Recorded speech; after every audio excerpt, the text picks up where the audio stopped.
Shalom à tous, Baruch Hashem, on reprend le jardin de la paix dans le 6e chapitre de Hashem, où on a vu qu'il y a une interdépendance entre la paix conjugale et la réparation de l'alliance du mari, comment on va préserver nos yeux, nos pensées, et qu'on va travailler pour sortir des pulsions de la débauche. Et donc on continue, on va faire la différence entre avoir de l'attention et de l'amour pour sa femme et avoir du désir pour sa femme, qui sont deux choses qu'il faut complètement dissocier et pouvoir bien comprendre où on se situe véritablement. Donc le Rav nous dit qu'il faut savoir que, comme on a vu hier, depuis que Adam Arishon il a fauté avec Rava, et bien Kadosh Baruch Hu, il a puni en quelque sorte la femme, que la femme va être sous la domination de son mari. On avait déjà vu ce verset rapidement dans les chapitres précédents, et là on les revoit. On va un peu plus rentrer sur ce verset-là. C'est quoi le verset où on voit ça? Ve'elisher teshukater vehu yimshalbach.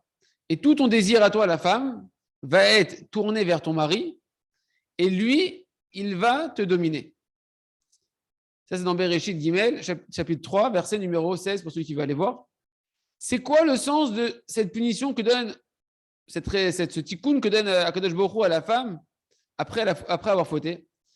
Le sens en réalité de cette punition, avant tout, c'est comme on l'avait expliqué, que toute la vitalité et la joie de la femme, elle va dépendre du mari. C'est lui qui va te dominer. Comme c'est marqué, il va te dominer. Ça veut dire quoi? Tout va dépendre pour la femme, toute sa vitalité, sa joie de vivre et son humeur, etc., va dépendre complètement de son mari. C'est pourquoi on nous dit, c'est important pour le mari de faire attention à sa femme, de donner beaucoup d'attention, beaucoup d'amour, etc., de donner beaucoup de kavod à ta femme et d'amour pour qu'elle soit heureuse, parce que Hachem, il l'a puni que maintenant, elle ne peut recevoir sa joie de vivre et sa vitalité que de son mari. Mais il y a une autre chose très importante et essentielle qu'il faut comprendre ici, qui empêche le mari de pouvoir aimer sa femme. C'est quoi? Il y a quelque chose qui va obstruer le cœur du mari envers sa femme. C'est le désir de débauche. Qui provient d'où en fait? Qu'est-ce qu'on a vu hier? On a vu que ce désir-là, il provient de la peau du serpent, qui est la peau qu'on a aujourd'hui, par lequel, quand Adam et Chava ils ont pris conscience qu'ils étaient nus, Hachem il leur a fabriqué des vêtements de peau. C'est quelle peau? C'est la peau du serpent qu'on s'est revêtu après la faute d'Adam Arishon, qui donne l'envie à l'homme de toutes sortes de plaisirs matériels, dont la débauche. Et tant qu'un homme il va avoir ce désir physique, d'accord, pour sa femme, eh bien, à ce moment-là, il ne pourra en aucune manière aimer véritablement sa femme. Et tu vas me dire, mais si, moi j'aime ma femme, etc. Non, sache que l'amour que le mari pense avoir pour sa femme, à propos du désir de la relation, en réalité, ce n'est pas de l'amour, c'est que de l'égoïsme, c'est de l'égocentrisme. Parce qu'en réalité, il est en train de chercher son propre plaisir et il interprète ce désir, ce plaisir, comme de l'amour pour sa femme. Et tu veux une preuve que ça ne s'appelle pas de l'amour, Ken, que c'est un désir et pas de l'amour. C'est que dès que le mari va obtenir ce qu'il voulait, qu'il va satisfaire son envie avec sa femme, et bien juste après, tout l'enflammement qu'il avait pour sa femme, toute l'attention qu'il avait pour elle, tout ce qu'il ressentait pour sa femme, d'un coup, tout s'envole. Et même des fois, le mari peut même être dégoûté de sa femme. Il n'a plus de patience pour parler avec elle après la relation. Il ne peut plus lui montrer le même amour qu'il avait pour elle avant la relation. Et donc, évidemment, que ici, on comprend, et des fois, on voit même que le mari, des fois, il s'endort. Carrément, il s'endort. Après, il somnole, il s'endort, etc. Et toute l'attention qu'il avait pour sa femme, tu te rends compte que c'était uniquement pour le désir d'aller avec elle, pour avoir ton propre plaisir. Et pas parce que tu l'aimes. Et à cause de ça, il nous dit le Rav, vu que c'est ça ta relation avec elle, tu as basé ta relation sur une relation de plaisir physique, et que en fait, qu'est-ce que tu es en train de faire? Tu es en train d'utiliser ta femme comme un objet qui n'a pas d'âme, qui n'a pas de sensibilité. Et donc, du coup, la femme, inconsciemment, elle le ressent. Et elle se sent une mort vivante.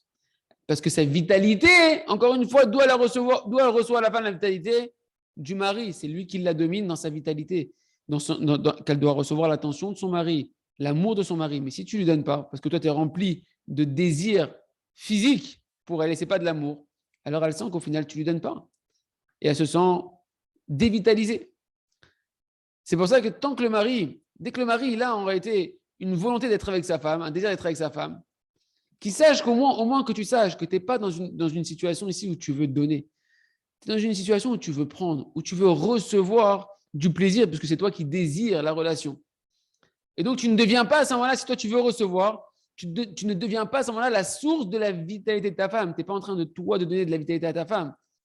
Et donc, automatiquement, tu ne la domines plus dans sa situation. Tu n'es plus en train de lui donner et le dominant qui va influer et donner. Et donc, la femme, les amis, elle va commencer à mépriser son mari.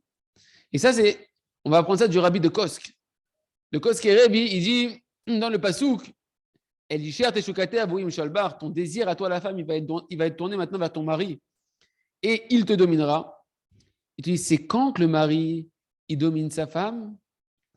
C'est quand c'est elle qui le désire. C'est ce qui est marqué dans le verset. Et vers ton mari, ton désir sera tourné et il te dominera. Quand ta femme, il dit le rabbi de Kosk, quand ta femme, c'est elle qui désire la relation d'aller avec toi et pas le contraire, à ce moment-là, tu vas la dominer. D'accord? Il dit, c'est seulement lorsque tu vas accomplir la première partie du pasouk que c'est la femme qui désire, Ken, et pas toi qui la désire, que elle te désire. Alors, il dit, le rabbi de Kos, c'est sûr que la fin du pasouk, elle va s'accomplir aussi. C'est toi qui vas dominer ta femme. C'est à quoi que tu vas la dominer? Que ta femme elle va t'honorer, dans son cœur, elle aura de l'estime pour toi, qu'elle va s'annuler naturellement devant toi et à ta volonté. Mais si c'est toi qui désires la relation, si c'est toi qui désires aller avec elle, alors mon ami, il ne t'étonne pas que ta femme, elle veut commencer à faire la gouvernante à la maison et c'est elle qui va dominer dans la maison en fonction des désirs de son cœur. Et cette maison-là, c'est une maison qui court à sa perte, que Dieu nous en préserve. C'est pourquoi il dit en réalité l'essentiel de la destruction de cette maison. C'est d'après le fondement qu'on est en train de voir ici, que lorsqu'un homme, il désire, il a ce feu étranger de vouloir la relation, alors, sache que ça crée dans le cœur de ta femme une volonté contraire à ta volonté, et au fur et à mesure, la femme ne peut plus supporter son mari. Et ça, il faut le savoir, que toute opposition que la femme elle ressent envers son mari, Ken, c'est parce que son mari, c'est un Baal Tahava. Son mari, il est rempli de désirs matériels du corps, et que c'est tellement grand chez lui, et elle, ça va lui créer une telle opposition que des fois, la femme, elle peut être dégoûtée carrément, jusqu'à ce que pour elle, ça peut arriver, et je connais beaucoup de situations comme ça, où la femme, elle arrive à une situation où pour elle, elle sent que c'est une punition d'aller avec son mari. Pour elle, c'est une angoisse d'aller avec son mari, que Dieu nous en préserve. Et donc, à chaque fois que son mari veut aller avec elle, qu'est-ce qu'elle ressent, elle? Des souffrances terribles. Elle ne supporte même pas qu'il la touche, etc. Et le jour du mikvé, où elle doit aller au mikvé pour accomplir la mitzvah de retrouver son mari après ses menstruations, Ken, elle se sent comme si qu'elle était jugée, qu'elle devait passer à la potence, qu'elle devait être exécutée, que Dieu nous en préserve. Et quand elle descend dans le mikvé, pour elle, c'est comme si qu'elle montait sur la potence, que Dieu nous en préserve. C'est pourquoi le Rav nous dit, lui, il pense qu'il vient pour donner de l'amour à sa femme, il veut la relation après le mikvé pour donner de l'amour à sa femme, et elle ressent tout le contraire, elle ressent l'enfer sur terre. Le mari devient dans la tête de la femme comme l'ange de la mort, comme un sorcier maléfique, etc. Et elle se sent dégoûtée. C'est pourquoi des fois, ça arrive que, et plus d'une fois on a entendu ça, que la femme, quand elle commence à avoir un peu de confiance en elle, si elle a un peu de confiance en elle, elle ne se laisse plus aller à son mari, elle ne laisse même plus toucher son mari. Et c'est à cause de quoi? Uniquement parce que le mari, il est concentré sur la tahava. Par contre, un homme qui travaille pour amoindrir sa tahava, son désir de la relation, alors c'est la femme qui va se mettre à désirer le mari. Et rien que si le mari lui donne après un tout petit peu d'attention, déjà, la femme elle est dans les nuages, tellement elle est heureuse. Et ça, les amis, la Torah nous raconte, c'est ce qu'on est en train de voir ici, cette définition de l'amour. Qu'est-ce que c'est l'amour? Est-ce que c'est du plaisir ou est-ce que c'est du désir? Où il y a de l'amour, c'est différent. On apprend ça, et que ça va créer chez la femme une opposition. On apprend ça dans la Torah à propos de l'histoire de Amnon et Tamar. Amnon, il avait une sœur qui s'appelait Tamar, Ken, et il s'est mis à désirer, avoir un grand désir d'être avec sa sœur, que Dieu nous en préserve, Tamar. Et il a essayé par toutes sortes de combines, de stratagèmes de la séduire, et elle n'a pas accepté. Et lui, il l'a forcé. Il a forcé, il a eu une relation avec elle, et juste après, c'est marqué quoi?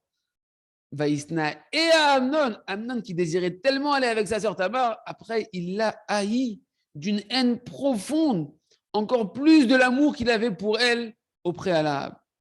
Et de là, Chachamim nous apprend quelque chose d'extraordinaire. Tout amour qui provient d'un désir charnel, eh ben, au final, avec le temps, ça va se transformer en haine, que Dieu nous en préserve. Parce que c'est marqué dans Pirkei Avot, tout amour qui dépend d'une chose, si tu fais dépendre ton amour pour ta femme de la relation, et ça c'est vrai pour n'importe quelle chose. Là, on parle ici de la relation, par exemple.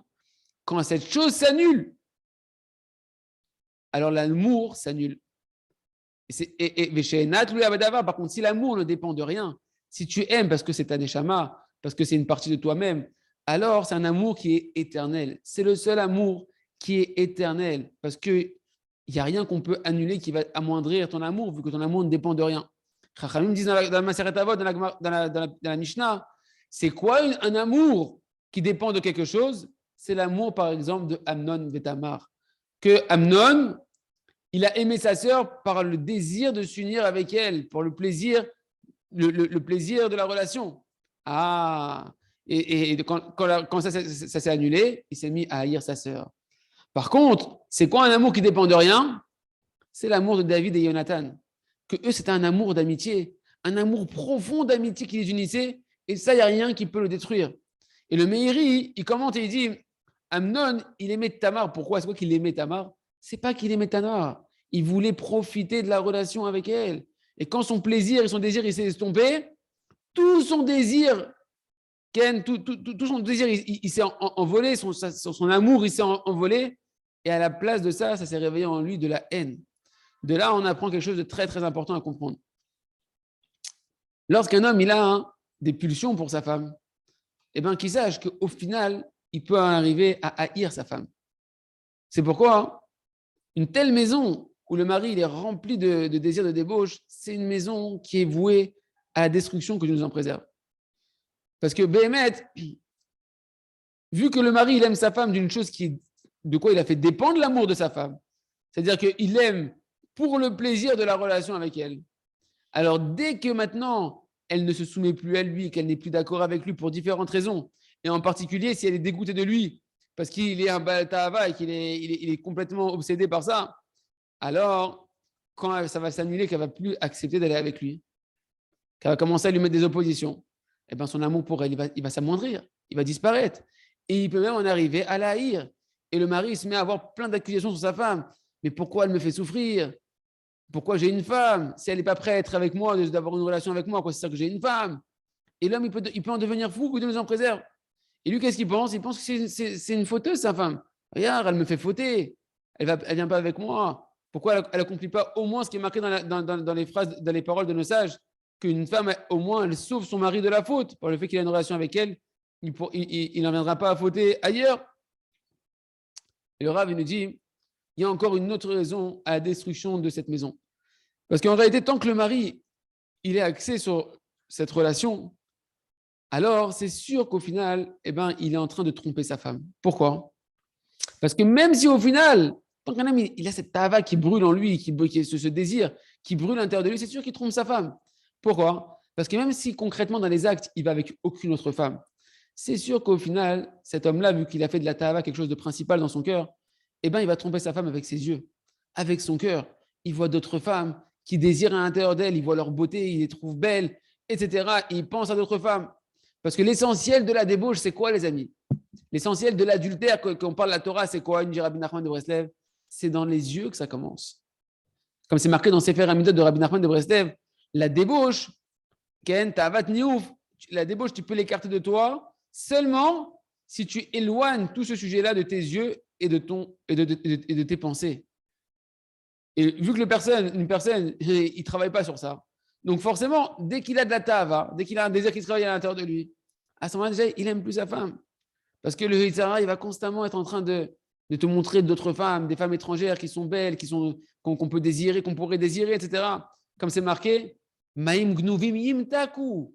les eaux volées, elles sont plus agréables que des eaux qui t'appartiennent. Yar Yetzerara, c'est-à-dire que l'homme, il est séduit par quelque chose qui est interdit. L'interdit va exciter l'homme et va donner du désir à l'homme. Donc, comme l'homme n'a pas travaillé ces pulsions-là, donc il va aimer les choses interdites. C'est quoi? Les autres femmes. Même s'il ne va pas avec elles, il parle avec elles, il les regarde, il pense à elles des fois, etc., que Dieu nous en préserve.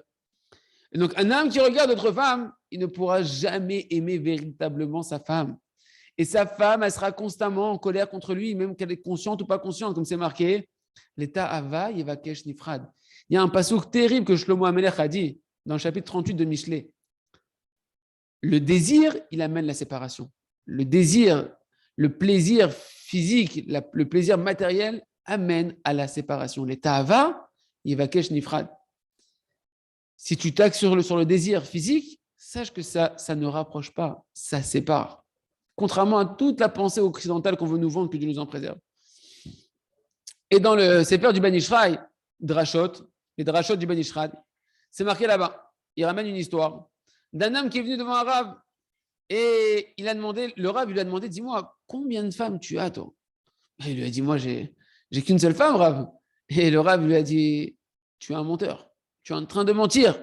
Tu as plusieurs femmes, mais tu les caches dans les recoins de ton cœur. Et il a continué le rave en lui disant, sache que je vois que tu es rempli de mauvaises pensées de débauche et que tu désires d'autres femmes et que tu penses à d'autres femmes qui sont attachées, qui sont un match ancré dans ton cerveau et dans ton cœur. Là, il regarde des films, il regarde des photos, il regarde des trucs, etc. Il croit que c'est rien. Bah, pitom, c'est ancré à l'intérieur de toi. Et quand tu vois l'œil, il voit le cœur, il désire. Ah, tu désires, donc tu désires autre chose que ta femme. Donc tu t'es détaché de ta femme ici. Et ta femme, inconsciemment, elle se met à avoir de la colère. Elle se sent dans sa neshama, sans s'en rendre compte, détachée de son mari. Et donc, il a dit, c'est ça les recoins de ton cœur que je t'ai parlé, que là-bas, tu mets des femmes là-bas. Et bien évidemment, là, il a reconnu la vérité au rave. Il se trouve donc que c'est que et seulement un homme qui va se travailler pour nettoyer ses mauvaises pensées, que celui-là, on peut appeler qu'il est le mari d'une seule femme. Parce que dans son cœur et dans sa tête, il n'a véritablement qu'une seule femme. Mais s'il est rempli de mauvaises pensées parce qu'il voit des femmes et que dans son cœur, elles sont attachées dans son cœur, etc., alors ça s'appelle dans le ciel qu'il a plusieurs femmes, que Dieu nous en préserve. Et donc, on ne doit pas oublier que non seulement de ce qu'on est en train de dire, mais en plus, que de faire ça, c'est transgresser de nombreux interdits de la Torah. Terrible. Parce que c'est marqué clairement que c'est interdit pour un homme de penser à d'autres femmes, de regarder d'autres femmes que sa femme. Comme c'est marqué, dans le schéma Israël, on dit 3-4 fois par jour. Et vous n'irez pas après votre cœur, et vous n'irez pas après vos yeux, derrière lesquels vous allez vous prostituer. C'est-à-dire que ce qui amène à la faute, ce sont les pensées d'un homme, ce qu'il y a dans son cœur, ce qu'il y a dans ses yeux. Et bien évidemment qu'on transgresse en plus, que Dieu nous en préserve, des interdits clairs des 10 commandements. Tu ne feras pas d'adultère, comme a dit l'adultère, c'est dans les yeux. Tu ne convoiteras pas, tu ne désireras pas la femme de ton prochain. Alors c'est marqué dès que là, il voit le cœur et désir. Mais Kitsour, c'est un sujet assez révolutionnaire parce qu'on n'a pas l'habitude de parler de ça, même dans le monde de la Torah. Mais il faut comprendre, les amis, que Mamash, c'est extrêmement important que quelqu'un qui va avoir un vrai Shlom Bayit, eh ben, il faut qu'il commence à travailler sur le béaba du judaïsme qu'Hachem nous demande, qui est de préserver nos yeux et préserver nos pensées et de chercher à prendre du plaisir auprès d'Hachem, de la Torah, des mitzvot et de la tfila, et non pas de chercher à prendre sa femme comme une source de plaisir. Chas v'shalom, on doit être là pour donner de l'amour à notre femme et non pas pour prendre du plaisir de notre femme. Chazak ve nitrazek.